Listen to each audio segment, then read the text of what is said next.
देखिए हम लोग पढ़ेंगे आज वर्ण परकरण। इसमें हम लोग जानेंगे, सबसे पहले हम लोग देख लेते हैं पढ़ना क्या क्या है वर्ण में। हम लोग सबसे पहले हम लोग इसमें जो चर्चा करेंगे वो करने वाले हैं वर्ण का। वर्ण किसको कहते हैं, सबसे पहला यही पढ़ने रहता है। इसके बाद जो है इसी से संबंधित एक और टॉपिक आता है और उसका नाम है वर्णमाला। वर्णमाला को भी हम लोग इसी में जानेंगे, वर्णमाला जो है क्या होता है। और इसके बाद हम लोग जो है इसी में जानेंगे वर्णों के प्रकार, वर्णों के प्रकार को भी जानेंगे। एक चीज हम लोग इसमें पढ़ेंगे, वर्ण क्या है, वर्णमाला किसको कहते हैं, वर्ण कितने प्रकार के होते हैं, ये सब चर्चा हम लोग करने वाले हैं। इसके अलावा अगर बात किया जाए हम लोग और क्या पढ़ने वाले हैं, इसी में हम लोग इसके प्रकार के तहत पढ़ने वाले हैं स्वर वर्ण क्या है, स्वर वर्ण क्या है। इसके अलावा इसका एक और प्रकार होता है व्यंजन वर्ण। दूसरा हम लोग पढ़ेंगे व्यंजन वर्ण, व्यंजन वर्ण क्या होता है। अब आगे जो हम लोग को पढ़ना है वो पढ़ना है स्वर वर्ण के प्रकार। स्वर वर्ण के प्रकार की चर्चा भी हम लोग करेंगे, स्वर वर्ण के प्रकार। सबसे पहले यहाँ पे पढ़ेंगे स्वर वर्ण किसको कहते हैं, और फिर हम लोग यहाँ पे देखेंगे स्वर वर्ण कितने प्रकार के होते हैं। ध्यान देना है, स्वर वर्ण जो है यहाँ पर जो हम लोग देखेंगे, एक देखेंगे तो उसके उच्चारण में कितना समय लगता है, उस आधार पे बांटेंगे स्वर वर्ण को। कालमान जिसको हम लोग कहते हैं कालमान, कालमान के अनुसार जो है स्वर वर्ण कितने प्रकार का होता है। और दूसरा जो हम लोग देखेंगे वो उसकी जाति के आधार पे देखेंगे, जाति के आधार पर जो है स्वर वर्ण कितने तरह का होता है। इसके अलावे जो हम लोग देखेंगे वो व्यंजन वर्ण देखेंगे और व्यंजन वर्ण की श्रेणियां देखेंगे। व्यंजन वर्ण की श्रेणियों की चर्चा करेंगे। व्यंजन वर्ण को कितने श्रेणियों में, कितने भागों में रखा गया है। व्यंजन वर्ण भी जो है उसको भी अलग अलग भागों में रखा जाता है, जैसे स्पर्श व्यंजन होता है, अंतस्थ व्यंजन होता है, उष्ण व्यंजन होता है। तो उस भाग की भी हम लोग यहाँ पे चर्चा करने वाले हैं। इसके अलावा अगर देखा जाए तो इसी के अंतर्गत हम लोग देखेंगे स्पर्श स्पर्श जो है इसमें देख लेंगे। इसके बाद हम लोग जो चर्चा करेंगे यहाँ पर वो है उच्चारण स्थान का। उच्चारण स्थान क्या है, ये मोस्ट इम्पोर्टेंट है एग्जाम के दृष्टिकोण से, और हर एग्जाम में ये यहाँ से सवाल आते हैं।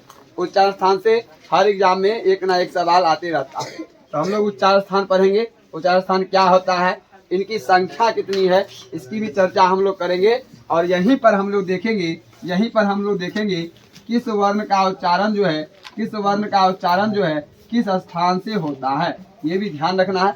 जैसे इसी से एग्जाम में पूछता भी है, एक बार तो डायरेक्ट पूछ लिया गया, एक बार डायरेक्ट क्वेश्चन पूछ लिया गया सभी वर्णों का उच्चारण हमारे किस अंग से होता है। सभी वर्णों को उच्चारण अगर दे दिया तो हमारे मुख से होता है। ध्यान रखना, मुख से, मुख कहने का मतलब इतना से जो ऊपर है उसी से होता है ना, इतना से ऊपर, नाक से हो ना मुर्दा से हो। उसके बाद आप जो है ओठ से ले लेते हैं, तालू से ले लेते हैं, कंठ से ले लेते हैं, सब का सब भाग क्या मुख में ही है, ऊपर ही है। तो वर्ण का उच्चारण भी हम लोग यहाँ पे देखेंगे।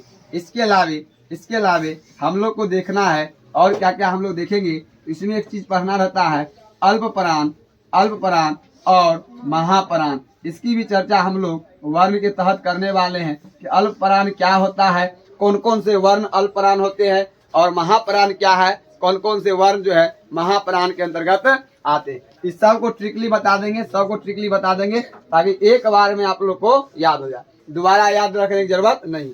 एक बार यहाँ अच्छा से समझ गए फिर जीवन में पढ़ने की जरूरत नहीं पड़ेगी। दूसरा देखिए, दूसरा जो होता है इसी में एक और आता है, कौन सा, वो है घोष वर्ण क्या होता है। और जब घोष आता है इसी का एक और है, इसी से संबंधित अघोष वर्ण।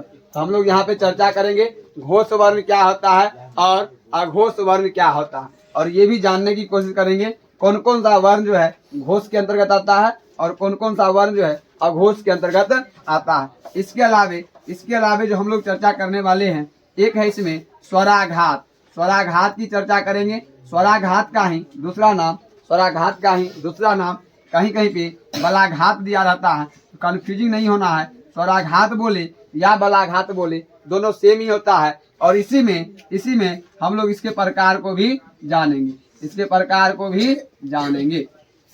चलिए सबसे पहले आप लोग क्या करिए, एक छोटा सा सिलेबस जो है इसको लिख लीजिए और इसके बाद जो हम लोग बारी बारी एक टॉपिक लेंगे और पढ़ते हुए चले जाएंगे। वो है वर्ण। ध्यान से देखिएगा वर्ण क्या होता है। सबसे पहला टॉपिक हम लोग पढ़ने वाले हैं, आखिर वर्ण होता क्या है। तो ध्यान रखना है, आप इसको याद रखिएगा।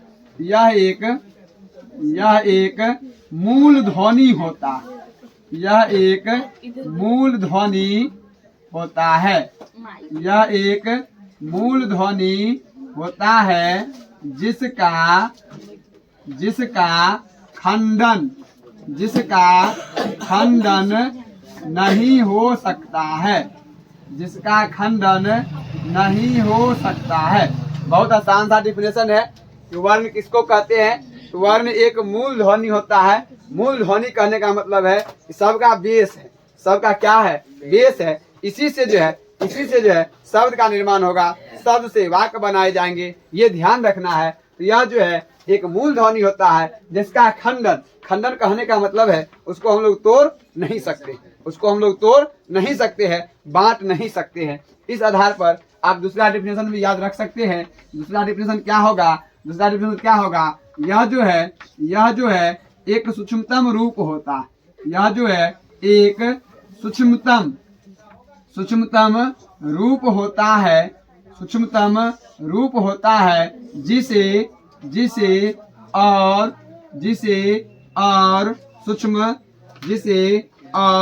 सूक्ष्म नहीं किया जा सकता है, जिसे और सूक्ष्म नहीं किया जा सकता है।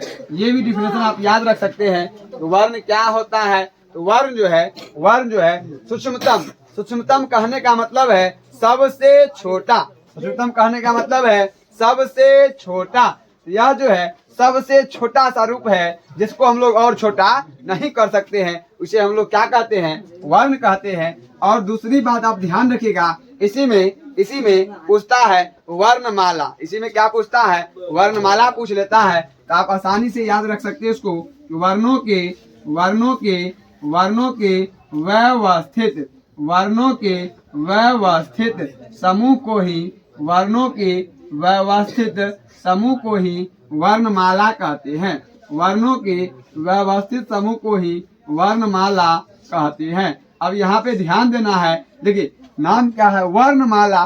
तो माला का निर्माण कब होता है, एक चीज से नहीं होता है। अब देखिएगा कहता है फूलों की माला लेकर आओ, तो फूलों की माला कहने का मतलब है उसमें सिर्फ क्या होंगे, फूल होंगे, उसमें सिर्फ क्या होंगे, फूल होंगे। आप सुनते होंगे मुंडों की माला, तो मुंडों की माला जो होता है उसमें सिर्फ क्या होगा, मुंडी लगा होगा काट के, उसको मुंडियों की माला कहते हैं। उसी प्रकार वर्णों की माला, सिर्फ वर्ण मिला हो उसको क्या बोलेंगे, वर्णमाला। और यहाँ पे एक चीज और ध्यान देना है कि बताया गया है कि समूह कैसा होना चाहिए, व्यवस्थित कहने का मतलब है सजाया हुआ होना चाहिए। अब देखते होंगे, अब लड़कियां लोग फूल, आप लोग माला बनाते होंगे, माला बनाते हैं, फूल सीधा लगाते हैं, ऐसा देखते हैं वो फूल सीधा लगा दिए, वो टेढ़ लगा दिए, वो उल्टा लगा, नहीं लगाते हैं, उसको व्यवस्थित करते हैं। अब मान लीजिए 2 रंग का फूल दे देगा, तो आपको क्या डिजाइन बनाते हैं, चलो 3 गेंदा आते हैं तो वो गुलाब बीच में डालते हैं, फिर 3 गेंदा डालते हैं, फिर गुलाब डालते हैं। कहने का मतलब उसको व्यवस्थित करते हैं। ऐसा तो नहीं जहाँ मन है वहाँ पर ना घुस दिए ना। तो कहने का मतलब है तरीका क्या है कि व्यवस्थित होना चाहिए। तो वर्णों को भी जब व्यवस्थित तरीके से हम लोग सजा देते हैं, उसका समूह बनता है, उसको हम लोग क्या कहते हैं, वर्णमाला कहते हैं। और एक चीज हिंदी में बहुत कन्फ्यूज करता है, हिंदी वर्णमाला में कुल कितने वर्ण होते हैं। देखिए विभिन्न प्रकार का आप लोग मान लीजिए मॉडल पेपर पढ़ते होंगे या गाइड पढ़िएगा या व्याकरण पढ़िएगा, विभिन्न प्रकार की किताबों में विभिन्न प्रकार के आंसर आपको देखने को मिलेगा। तो आप कन्फ्यूज आ जाइएगा कि हम आंसर मारे कौन ना, आंसर मारे कौन। हमारे समझ से आप हमेशा जो है मारिएगा। जब भी पूछ जाएगा हिंदी वर्णमाला में कुल कितने वर्ण होते हैं, ध्यान रखना है हिंदी वर्णमाला में कुल 46 वर्ण होते हैं। हिंदी वर्णमाला में कुल 46 वर्ण होते हैं। एक चीज मैं और क्लियर कर दूं, एकदम अपने बात पे अड़ नहीं जाना है कि 46 ही होगा, इस पे नहीं अड़ना। 46 ही होगा इस सेंटेंस गलत है, 46 ही होगा इस सेंटेंस गलत है। लेकिन ऐसा बोल देंगे आप कि 46 भी हो सकता है, ये सही माना जाएगा, कहीं कहीं पे 48 भी दिया रहता है, कहीं कहीं पे 52 भी दिया रहता है, कहीं कहीं पे 56 58 भी दे देता है ना। तो मतलब अलग अलग प्रकाशन में अलग अलग इसका वैल्यू दिया रहता है। लेकिन आप हमेशा ये लेकर चलिएगा कि 46 भी होता है। अब ऐसा नहीं करना है कि नहीं हमारा सर जी 46 पर है 46 होगा, ऐसा नहीं करना। ऑप्शन के अनुसार एग्जाम में देख लेना है, अगर 46 है, अगर 46 है तो कन्फर्म है इसको मारना है। अगर 46 नहीं दिया है फिर हम लोग 48 52 वाले जो भी पकड़ में आएगा उसको हम लोग टिक करेंगे। चलिए तो आप लोग जो है यहाँ तक पहले आप लिख लीजिए, इसके बाद जो है हम लोग फिर आगे टॉपिक बढ़ेंगे। चलिए इतना लिखिए। सब पहला टॉपिक वो जानेंगे, स्वर वर्ण की चर्चा करेंगे। स्वर वर्ण, देखिए स्वर वर्ण जो होता है ध्यान रखना है कि इसका अगर डिफिनेशन याद रखिएगा, डिफिनेशन याद रखिएगा तो आप इसको लिख सकते हैं कि वैसे वर्ण जिनका उच्चारण बिना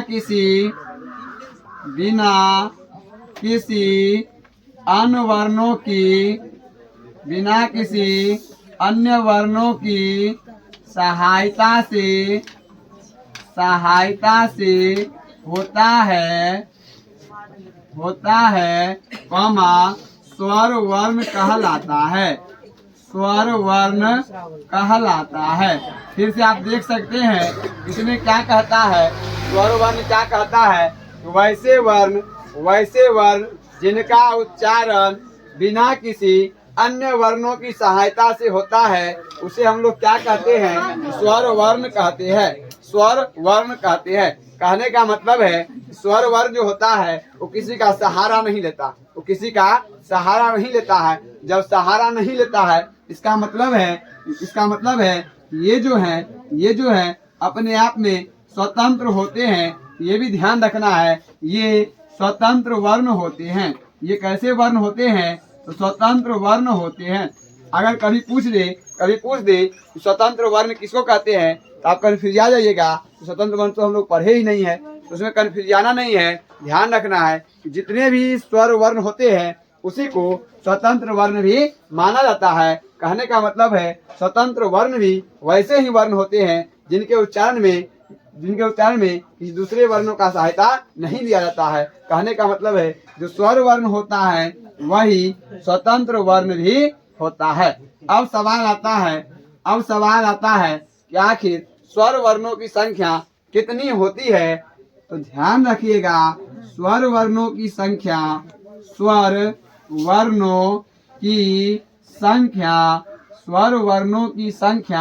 11 होती है। स्वर वर्णों की संख्या 11 होती है। ये बातें ध्यान रखिएगा। स्वर वर्णों की संख्या कितनी होती है, 11 होती है। अब है 11 में कौन कौन सा आता है, ये बहुत जरूरी है। 11 कौन कौन सा होता है तो ध्यान रखना है कौन कौन सा आ जाएगा। सबसे पहले ओ, इसके बाद आ, इसके बाद हर सही। इसको ई नहीं पढ़ते हैं, ध्यान रखना है। इसको जब भी हम लोग पढ़ेंगे तो हर सही पढ़ते हैं। क्या पढ़ते हैं, हर सही पढ़ते हैं। इसके बाद दीर्घई, इसके बाद हर सऊ, इसके बाद दुर्गऊ, इसके बाद ए। ध्यान रखना इसको पढ़ते हैं ए। क्या पढ़ते हैं, ए पढ़ते हैं। इसको क्या पढ़ते हैं, ए पढ़ते हैं। और इसी से एक संबंधित है जिसको आई पढ़ते हैं। क्या पढ़ेंगे, आई पढ़ते हैं। इसके अलावा ओ, इसके अलावा एक और है औ, और इसके अलावा अभी तक देखिएगा, अभी तक मात्र 10 ही पूरा है, एक अभी भी छूट रहा है। जो एक जो होता है इसको कहते हैं री। इसको क्या पढ़ते हैं, री के नाम से जानते हैं। इसी टाइप का एक और होता है जिसको हम लोग अरी कहते हैं, लेकिन अरी की चर्चा हम लोग यहाँ पे नहीं करने वाले हैं क्योंकि हिंदी है ना। हिंदी में 2 गो छोड़ दिया जाता है, एक लिरी और दूसरा अरी को। हम लोग यहाँ पे कुल 11 स्वर वर्णों की चर्चा करने वाले हैं। अ, आ, हर्षई, दीर्घई, हर्षौ, दुर्गौ, ए, ऐ, ओ, औ और री। अब है क्या हम लोग देखेंगे स्वर वर्ण के प्रकार। तो ध्यान देना है, स्वर वर्ण सबसे पहला है उसको बोलते हैं कालमान। क्या बोलेंगे, कालमान। कालमान के अनुसार स्वर स्वर वर्ण दो प्रकार का होता है। स्वर वर्ण दो प्रकार का होता है, दो प्रकार का होता है। ये ध्यान रखना है। कालमान कहने का मतलब है उसको उच्चारित करने में कितना समय लग रहा, उच्चारित करने में कितना समय लग रहा है, उसी को कालमान कहते हैं। कालमान के अनुसार स्वर वर्ण दो तरह के होते हैं। कितने प्रकार के होते हैं? दो प्रकार के होते हैं। अब दो प्रकार कौन कौन सा होता है ये हम लोग थोड़ा सा जान लें। दो प्रकार कौन कौन सा होता है इसका, तो एक ध्यान रखिएगा। एक को हम लोग ह्रस्व स्वर कहते हैं। क्या कहेंगे? ह्रस्व स्वर कहते हैं। और दूसरे वाले को दीर्घ स्वर कहते हैं। बहुत आसान सा है, बहुत आसान सा है। कालमान के अनुसार जो है स्वर वर्ण कितने प्रकार के होते हैं, तो कालमान के अनुसार स्वर वर्ण दो प्रकार के होते हैं, ह्रस्व स्वर और दीर्घ स्वर। ह्रस्व स्वर और दीर्घ स्वर। कालमान के अनुसार स्वर जो होता है, कालमान के अनुसार जो है स्वर जो है दो तरह का होता है, ह्रस्व और दीर्घ, ह्रस्व और दीर्घ। अब दोनों में अंतर क्या है तो ध्यान रखना है, ध्यान रखना है। इसमें ह्रस्व में जो है इसके उच्चारण में कम समय लगता है, इसके उच्चारण में कम समय लगता है, इसके उच्चारण में कम समय लगता है। आप आसानी से बोल सकते हैं कि ह्रस्व स्वर के उच्चारण में कम समय लगता है। इसके बाद अगर दीर्घ की चर्चा करें तो इसके उच्चारण में ध्यान रखना है, इसके उच्चारण में ज्यादा समय लगता है, उच्चारण में ज्यादा समय लगता है। ज्यादा कहने का मतलब क्या है?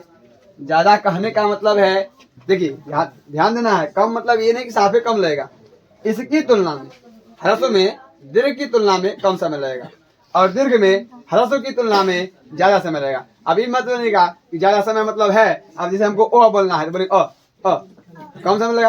अब आप बोलना आ करते नहीं रह जाना, ये ध्यान रखना, करते नहीं रह जाना ना। कहने का मतलब है इसकी अपेक्षा ज्यादा समय लगता है, बस इतना ही ध्यान रखना है। अब देखिए इसमें कौन कौन से आते हैं, संख्या कौन कौन सी होती है। इसमें जो है ह्रस्व में ध्यान रखिएगा, ह्रस्व में एक आ जाता है ओ, कौन सा आ जाएगा? ओ।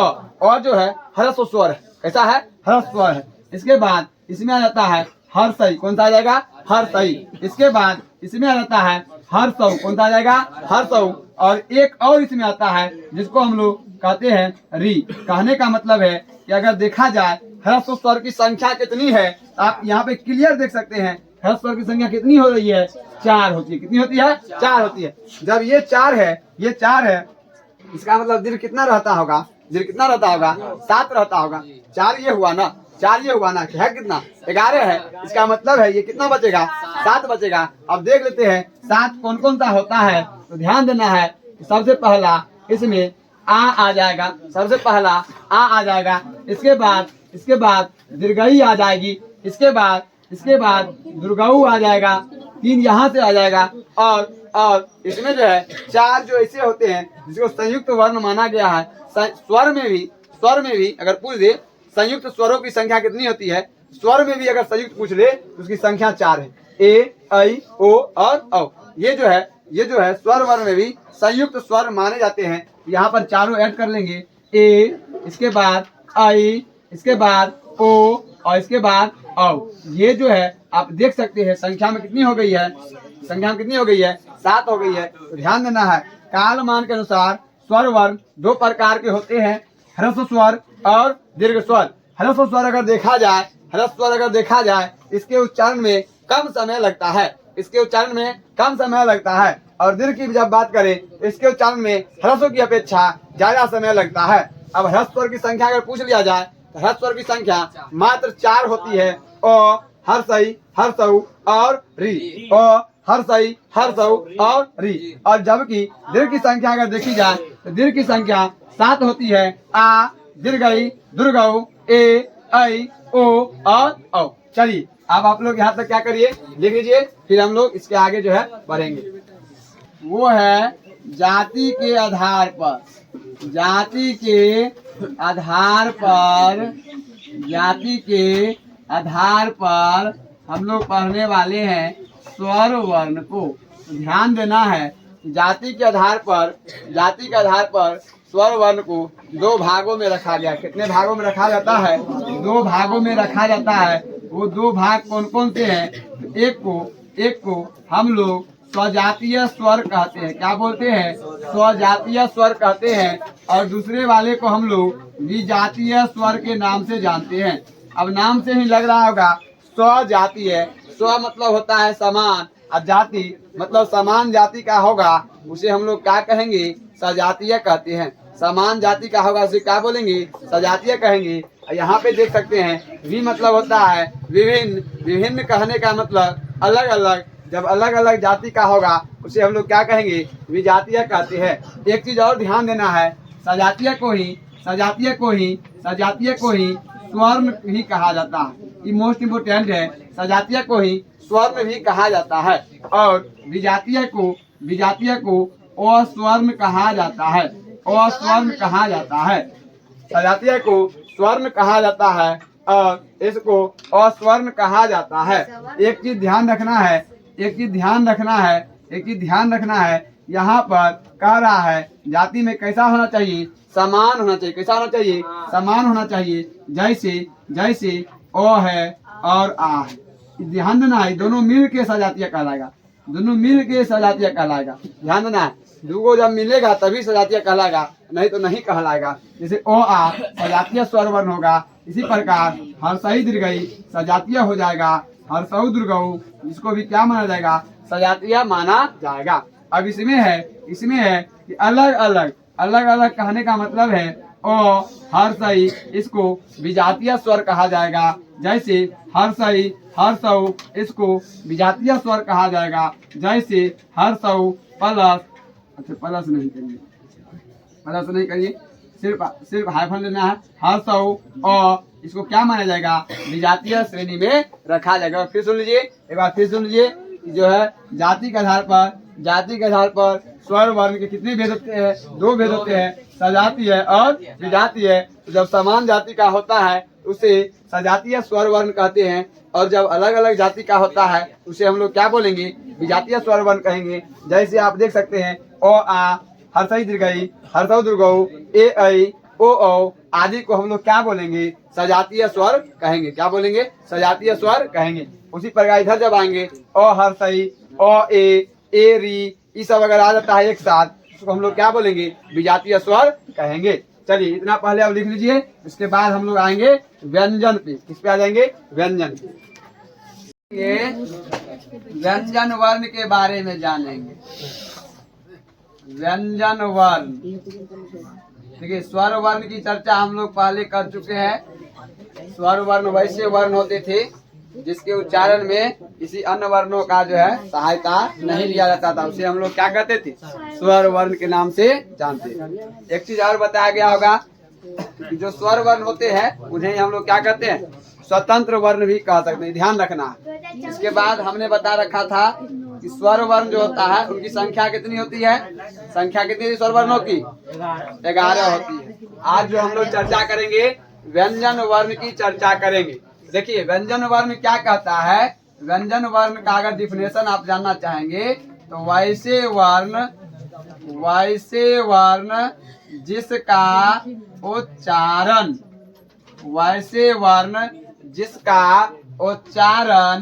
स्वर वर्णों की सहायता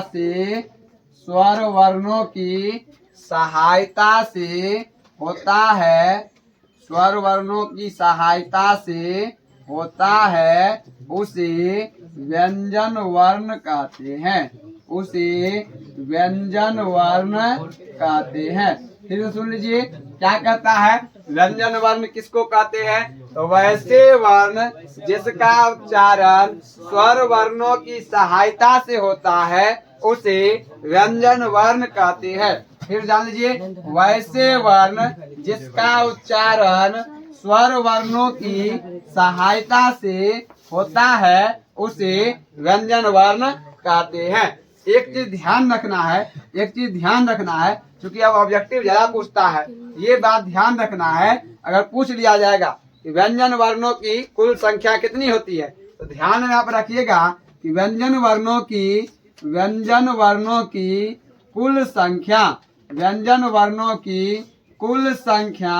33 होती है। व्यंजन वर्णों की कुल संख्या 33 होती है। ये आप ध्यान रखिएगा अगर पूछ लिया जाएगा व्यंजन वर्णों की कुल संख्या कितनी होती है, तो 33 होती है। कितनी होती है? 33 होती है। स्वर कितने होते थे? 11 थे। कितने थे? 11 थे। एक चीज और ध्यान रखना है, एक चीज और ध्यान रखना है, व्यंजन को ही हल भी कहा जाता है। क्या कहते हैं? हल कहते हैं। तो आप लिख सकते हैं व्यंजन को ही हल के नाम से जाना जाता है। व्यंजन को ही हल के नाम से जाना जाता है। अब देखते होंगे हम लोग के पास जो व्यंजन वर्ण है, जैसे क है, च है, तो है, न है, इस सब अपने शुद्ध रूप में नहीं होता। ध्यान रखना, ये सब अपने शुद्ध रूप में नहीं रहता है। अगर पूछ लिया जाएगा इसका शुद्ध रूप क्या होता, जैसे हम लोग बचपन से ही पढ़ते आए हैं, क ख ग पढ़ रहे हैं, लेकिन उस शुद्ध रूप में नहीं है, ये ध्यान रखना। तो अगर पूछ लिया जाए क्वेश्चन क का शुद्ध रूप क्या होता है, क का शुद्ध रूप क्या होता है, एक चीज ध्यान रखना है, इसको हम लोग क्या कहते हैं? हल कहते हैं। क्या कहते हैं? हल कहते हैं। इसका मतलब है इनमें हलंत का प्रयोग होता। और दूसरी बात हम लोग यहीं पे देख रहे हैं, इनमें जो है स्वर वर्णों का सहायता लिया जाता है। मतलब जब तक स्वर वर्ण इसको मदद नहीं करेगा ये उच्चारित नहीं हो पाएगा। कहने का मतलब है अगर हम लोग शुद्ध रूप लिखना चाहेंगे, जैसे क है, क अभी शुद्ध रूप नहीं है, इसको जब हम लोग शुद्ध रूप में तोड़ेंगे तो क हलंत और जोड़ में क्या हो जाएगा? अ हो जाएगा। समझ गए? कहने का मतलब ये शुद्ध नहीं था। इसको जब मूल में तोड़ा गया तो मूल देखिए हलंत का है नाम पड़ा, हल का प्रयोग किया गया, इसलिए इसको हल भी कहा गया। क हलंत और जोड़ में क्या हो गया? ओ, इससे क्या बन गया? क बन गया। कभी ऐसा वाला पूछ सकता है, जैसे दे देगा मोह का शुद्ध रूप क्या होगा, तो मोह का शुद्ध रूप क्या होगा? मोह हलंत। मोह का शुद्ध रूप क्या होगा? मोह हलंत। और मोह बना कैसे होगा? तो मोह हलंत और जोड़ अ से बना होगा, मोह बना होगा। जैसे आपसे पूछ लेगा नौ का शुद्ध रूप क्या होगा, तो नौ का शुद्ध रूप क्या होगा? नौ हलंत हो जाएगा। और इसमें क्या जुटा होगा जो नौ बन गया होगा? ओ जुटा होगा। क्या बन गया होगा? नौ बन गया होगा। ये सब इसके एग्जाम्पल हो गए। कभी कभी ऐसा भी क्वेश्चन आ जाता है, कोई दे देगा, कहेगा इसका शुद्ध रूप क्या होगा, ध्यान रखना, कंफ्यूज आ जाइएगा।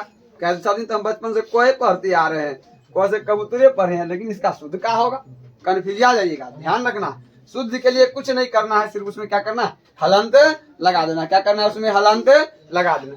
इसके अलावा व्यंजन वर्णों को श्रेणियों में बांटा गया, अलग अलग भागों में रखा गया है। तो ध्यान रखना है, अगर कोई पूछ दे कि व्यंजन वर्णों को कितने श्रेणियों में रखा गया है, व्यंजन वर्णों को कितने भागों में बांटा गया है, तो ये आप ध्यान रखिएगा कि व्यंजन वर्णों को आप यहाँ पे लिख सकते, इसे 3 भागों में, कितने भागों में? 3 भागों में रखा गया है। इसे 3 भागों में रखा गया है। अब है 3 भागों में कौन कौन सा होगा, क्वेश्चन यहाँ से भी डाल सकता है। इनमें से कौन जो है व्यंजन वर्ण का भाग नहीं है, व्यंजन वर्ण की श्रेणियां नहीं है। जब 3 दिया हुआ है, एक कोई अलग दे देगा, आपको अगर तीनों याद रहेगा, चौथा कोई भी देगा तो वो आंसर गलत माना जाएगा। तो ध्यान रखना है 3 श्रेणियां कौन कौन सी होती है। सबसे पहला जो होता है उसको हम लोग कहते हैं स्पर्श। क्या कहते हैं? स्पर्श व्यंजन के नाम से हम लोग जानते हैं। देखिए स्पर्श व्यंजन कहने का मतलब क्या? स्पर्श मतलब क्या होता है? स्पर्श मतलब होता है छूना। क्या होता है? छूना होता ना। कहने का मतलब है इसका उच्चारण कहीं न कहीं कोई अंग टच कर रहा होगा और उससे होता होगा, उसको हम लोग क्या बोलेंगे? स्पर्श व्यंजन के नाम से जानेंगे।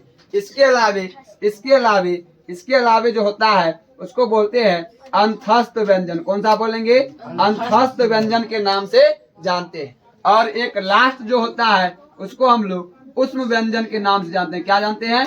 उष्म व्यंजन के नाम से जानते हैं। व्यंजन वर्णों को 3 भागों में बांटा गया। स्पर्श व्यंजन, अंतस्थ व्यंजन और उष्म व्यंजन। स्पर्श व्यंजन, अंतस्थ व्यंजन और उष्म व्यंजन। अब है क्या? है तो कुल संख्या 33 ही, 33 में ही 3 गो भाग है। ऐसा भी तो डाल सकता है स्पर्श व्यंजनों की संख्या कितनी होती है, अंतस्थ व्यंजन कौन कौन है, कौन नहीं है, उस व्यंजन इनमें से कौन नहीं है। ऐसा क्वेश्चन यहाँ से बहुत क्रिएट हो सकता है, तो ध्यान रखना है। अगर स्पर्श व्यंजन की बात किया जाए तो इनकी संख्या 25 होती है। कितनी होती है? 25 होती है। ध्यान रखना है, अगर कोई पूछ दे स्पर्श व्यंजनों की संख्या कितनी होती है तो 25 होती है। कितनी होती है? 25 होती है। इसके अलावे अगर अंतस्थ की हम लोग बात करें, अंतस्थ की यदि बात करें तो इसकी संख्या 4 होती है। कितनी होती है? 4 होती है। और हम लोग यदि उष्म की बात करें, उष्म व्यंजन कितने होते हैं, इसकी भी संख्या कितनी होती है? 4 होती है। चलिए अभी आप लोग यहाँ तक लिख लीजिए।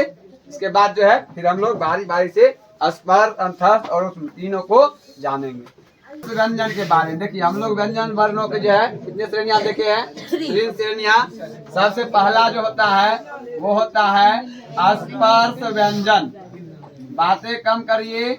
स्पर्श व्यंजन, बारी बारी से तीनों को हम लोग जान लेते हैं। देखिए एक चीज ध्यान रखिएगा, एक चीज ध्यान रखना है कि हम लोग जो ना किसी भी वर्ण का उच्चारण करते हैं, डायरेक्ट क्वेश्चन पूछता है, किसी भी वर्ण का उच्चारण करते हैं तो पूछता है कि कहाँ के विभिन्न अंगों से, तो मुख के विभिन्न अंगों से। कहाँ के? मुख के विभिन्न अंगों से करते। ये ध्यान रखना है, क्वेश्चन बार बार पूछता भी है। ध्यान रखना है कि हम जो किसी भी वर्ण का उच्चारण करते हैं वो कहाँ से होता है, तो हमारे मुख के विभिन्न। मुख कहने का मतलब है इससे ऊपर, इससे ऊपर कहने का मतलब है, इससे ऊपर मतलब कंठा भी है। सुनते होंगे ना, सुनते होंगे। बच्चा कहता है आप तो कंठा फूट गल, आप तो नहीं फूट वही इतने को रही। कहने का मतलब है इससे ऊपर जो भाग है उसको हम लोग क्या कहते हैं? मुख कहते हैं। एक चीज और ध्यान रखना है, अगर पूछ लिया जाएगा उच्चारण स्थानों की संख्या कितनी है, कितने उच्चारण स्थान है? मुख में तो बहुत सारे अंग है ना, तो उच्चारण स्थानों की संख्या मात्र 6 होती है। कितनी होती है? 6 होती है। ध्यान रखना।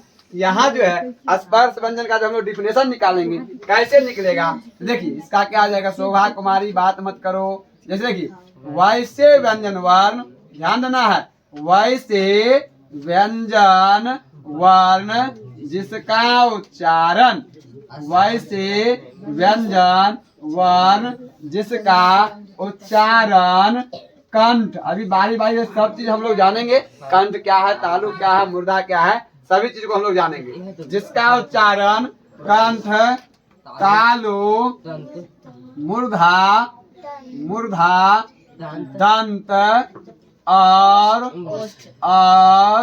ओष्ठ, और ओष्ठ के स्पर्श से, के स्पर्श से होता है, के स्पर्श से होता है, उसे स्पर्श व्यंजन कहते हैं। उसे स्पर्श व्यंजन कहते हैं। फिर से देख लीजिए, स्पर्श व्यंजन क्या होता है, तो वैसे व्यंजन वर्ण, वैसे व्यंजन वर्ण जिसका उच्चारण, जिसका उच्चारण कंठ, तालु, मूर्धा, दंत और ओष्ठ, कंठ, तालु, मूर्धा, दंत और ओष्ठ के स्पर्श से होता है, तो उसे हम लोग क्या बोलेंगे? स्पर्श व्यंजन कहते हैं। ध्यान रखना है, ध्यान रखना है। स्पर्श व्यंजन को भी बांटा गया है, स्पर्श व्यंजन को भी क्या किया गया? बांटा गया है। तो ध्यान रखना है, इसे 5 वर्गों में, कितने वर्गों में? 5 वर्गों में, ये ध्यान रखना है। इसे 5 वर्गों में रखा जाता है। कितने वर्गों में रखा जाता है? 5 वर्गों में रखा जाता है। ये भी इम्पोर्टेंट है, पूछ सकता है स्पर्श व्यंजन को कितने वर्गों में रखा गया, तो कन्फ्यूज आ जाइएगा। स्पर्श व्यंजन का ही भाग है, स्पर्श व्यंजन को अलग अलग 5 वर्गों में बांटा गया है। अगर देखा जाए बारी बारी से, तो सबसे पहला जो होता है कवर्ग होता है। कौन सा होता है? कवर्ग होता है। कवर्ग कहने का इसका नाम कवर्ग क्यों पड़ा? क्यों पड़ा? तो वैसा वर्ग, वैसा वर्ग जिसमें क से स्टार्ट होगा उसे क्या बोलेंगे? कवर्ग बोलेंगे। इसलिए इसका नाम क्या रख दिया गया? कवर्ग रख दिया। क्या रख दिया गया? कवर्ग रख दिया गया। अब इसमें देख कौन कौन होता, एक होता है क, इसके बाद ख, इसके बाद ग, इसके बाद घ, इसके बाद र। हो गया? कवर्ग में इसमें कितने? एक वर्ग में कितने? 5 ना है, 5 ना है। एक वर्ग में कितने? 5। एक वर्ग में 5, 2 वर्ग में कितना? 3 वर्ग में कितना? 5 वर्ग में कितना? 25 को पूरा 5 वर्ग पूर गया। कहने का मतलब क्वेश्चन पूछ दिया जाए फंसाने के लिए स्पर्श व्यंजन के प्रत्येक वर्ग में कितने वर्ण होते हैं, तो प्रत्येक वर्ग में कितने हो जाएंगे? 5 हो जाएंगे।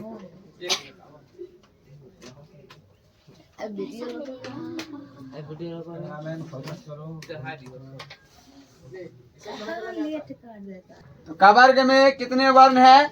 5 है। इसी प्रकार का दूसरा देखा जाए वो हो जाता है चवर्ग। कौन सा हो जाएगा?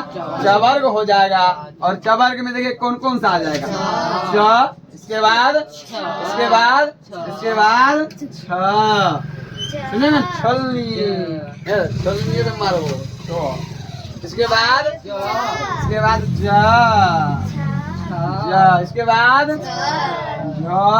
इसके बाद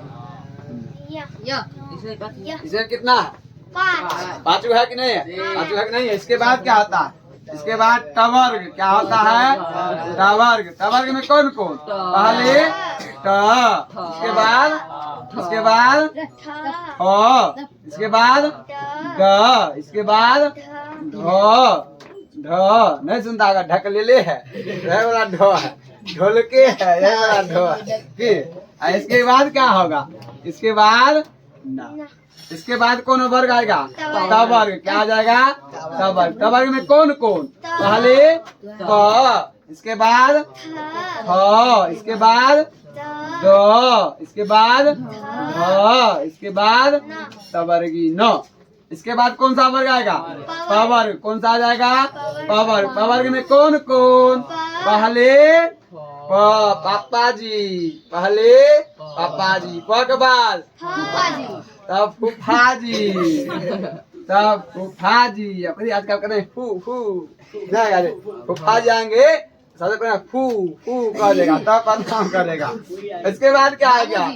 इसके बाद फ, तब बन आएगा रे, तब मतलब आएगा बकलेल हुआ, बकलेल हुआ। हुआ बकलेल होवे करती है, फिर वह बुआ बकरे नहीं होती है, बुआ बकरे नहीं होती है। आएगी इतना ज्ञान देती है, पीने की कुछ खाने पीने वाला है, बच्चा बुतरू को पैसा दे नहीं, वो सिर्फ ज्ञान ही देती है, बुआ ऐसे कर ऐसे कर, बकलेल बुआ। इसके बाद क्या होता है? इसके बाद भ से क्या होगा? भ से भाभी जी, भैया जी नहीं, भैया जी पे कहाँ ध्यान जाता है? भाभी जी पे ध्यान दो ना, कुछ हो करेगा। प, भ, ब, भ। इसके बाद कौन आएगा? नहीं, मामा जी। मामी जी को कहा छोड़ दिया? मामी जी। इसके बाद कौन आएगा?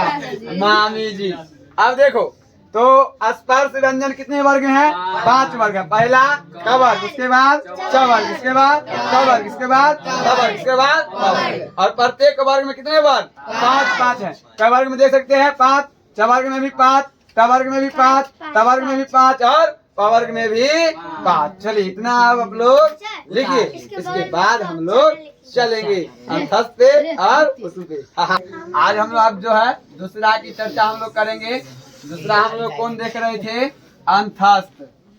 अंतस्थ व्यंजन, अंतस्थ व्यंजन। देखिए इसका जो है ना परिभाषा नाम में ही छिपा रहता। अंत अस्त, अंत मतलब होता है बीच में। क्या होता है? बीच में। इसको अगर तोड़िएगा, इसको तोड़िएगा, इसका अर्थ होता है बीच में। इसका मतलब क्या होता है? बीच में। और अस्थ मतलब होता है स्थित। क्या होता है? स्थित। कहने का मतलब है ये ऐसा वर्ण होता होगा जो किसी के बीच में रहता होगा, इसलिए इसका नाम क्या पड़ गया? अंतस्थ पड़ गया। क्या पड़ गया? अंतस्थ पड़ गया। इसका आप डिफिनेशन कैसे निकालिएगा?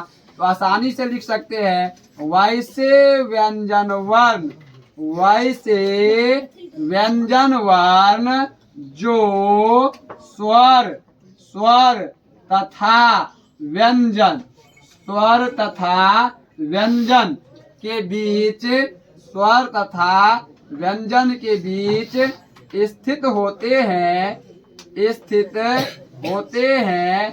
क्या कहलाता है? अंतस्थ व्यंजन कहलाता है। अंतस्थ व्यंजन, अंतस्थ व्यंजन कहलाता है। बिल्कुल आसान सा डिफिनेशन है, खुद से भी बना सकते हैं। अंतस्थ अंतः बीच में, अस्थ मतलब स्थित, तो जो बीच में स्थित होगा, बीच मतलब किसके बीच में, तो स्वर और व्यंजन के बीच में स्थित होता है, उसे ही हम लोग क्या कहते हैं, अंतस्थ व्यंजन के नाम से जानते हैं। इसको बहुत लोग दूसरे तरीके से भी डिफाइन करते हैं। का तो कहता है कि य, र, ल और व को ही अंतस्थ व्यंजन कहते हैं। इसका मतलब है अंतस्थ व्यंजन की संख्या, अंतस्थ व्यंजन की संख्या कितनी होती है, 4 होती है। क्वेश्चन पूछ सकता है इनमें से कौन अंतस्थ वर्ण नहीं है, इनमें से कौन अंतस्थ वर्ण है। तो ध्यान रखना है ये 4 ऐसे व्यंजन वर्ण है जिनको अंतस्थ में भी, सॉरी व्यंजन में भी अंतस्थ की श्रेणी में रखा गया है। इसके अलावे तीसरा जो हम लोग बात करेंगे वो है उष्म व्यंजन की। उष्म व्यंजन, देखिए इसका नाम उष्म क्यों पड़ा, क्यों पड़ा उष्म, कहने का मतलब है ऐसे व्यंजन वर्ण जिसको आप उच्चारण करिएगा ना, उच्चारण करिएगा ना, तो आपके मुंह से तापत तापत हवा निकलेगा, तापत तापत हवा निकलेगा, तो उसी हम लोग क्या कहेंगे, उसी क्या कहेंगे, उस व्यंजन के नाम से जाने। तापत मतलब उष्मा, तापत मतलब क्या होता है, उष्मा।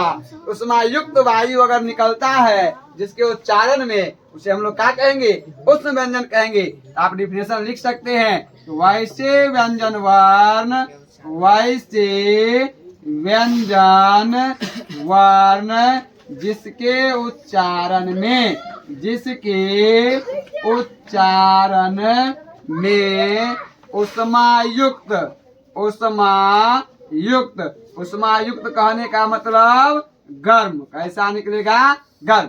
उष्मायुक्त वायु निकलती है, उष्मायुक्त वायु निकलती है, उसे हम लोग क्या कहते हैं, तो उष्म व्यंजन कहलाता है। क्या कहलाता है, उष्म व्यंजन कहलाता है। अब इनमें कौन कौन से आते हैं ध्यान रखना है, ध्यान रखना है।